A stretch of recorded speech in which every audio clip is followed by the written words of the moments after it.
Magandang tanghali po sa inyo. Dahil po nandito po tayo sa dagat. Dito na po tayo kumakain. Dahil yung mga tropa ko kumakain na may mga lubong kami. Nagpapalit na naman po kami sa aming gawain. Nag-aaral na naman po kami ng tilapia. Pero, kung nakikita nyo naman.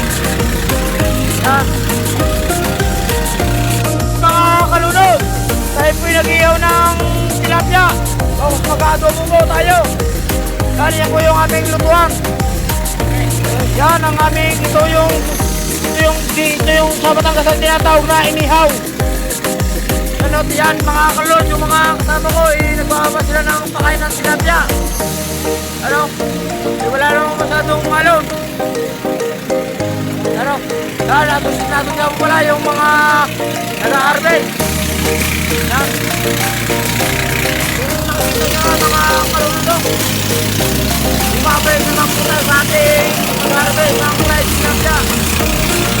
Ay mga katropa ko sa Batangas. Yan. Ayun naman o. Diyan na po namin nilalagay yung mga tilapia. Yan. Uy, kaway mo na kayo sa kalunod dyan. Yan.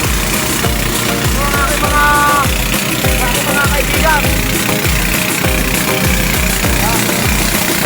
Yung aking mga kaibigan na ako. Ipapakita ko sa inyo mga kalunod kung paano yung ginagawa nila.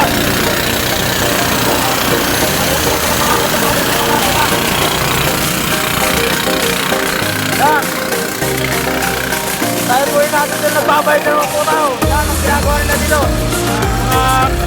Mga tropa dito. Yan. Kaya mga kalod, yan nga mula, pinipinsin nila. Yan. Yan, kung nakikita nyo naman.